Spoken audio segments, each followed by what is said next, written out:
मुंबईच्या वनराई पोलिसांनी बुधवारी पहाटे एका अशा टोळीला ताब्यात घेतलंय जी टोळी रोज रात्री सुमारे 3 वाजता बाईकची रेसिंग लावून नागरिकांना नाहक त्रास द्यायची। मुंबईच्या वनराई पोलिसांनी काही अशा बायकर्सला ताब्यात घेतलंय जे रोज रात्री 3च्या सुमारास बांद्रा ते दहिसर दरम्यान रेसिंग करायचे। पोलिसांनी तात्काळ हा प्रकार थांबवण्याचा प्रयत्न केला, मात्र हे 7 इसम पोलिसांवर दगडफेक करून पळून गेले। अखेर पोलिसांना यश मिळालं आणि बुधवारी सकाळी त्यांना पोलिसांनी ताब्यात घेतलं।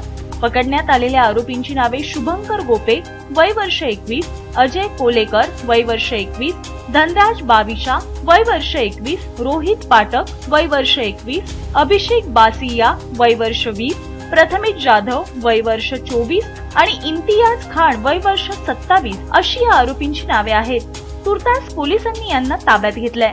दिनांक 23/2/2016 रोजी आम्ही रात्रीच्या गस्तीवर असताना आम्हाला नियंत्रण कक्षामार्फत संदेश मिळाला की काही लोक वेस्टर्न एक्सप्रेस हायवेवरनं रेसिंग करत आहेत। त्याप्रमाणे आम्ही आमची फिल्डिंग लावली आणि त्यांना पकडण्याचा प्रयत्न केला।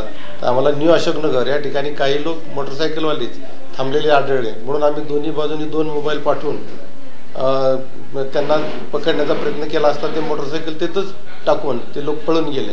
त्यानंतर आम्ही मोटरसायकल उचलून पोलीस स्टेशनला जवळजवळ 11 मोटरसायकल आहेत त्या पोलीस स्टेशनला जमा केल्या।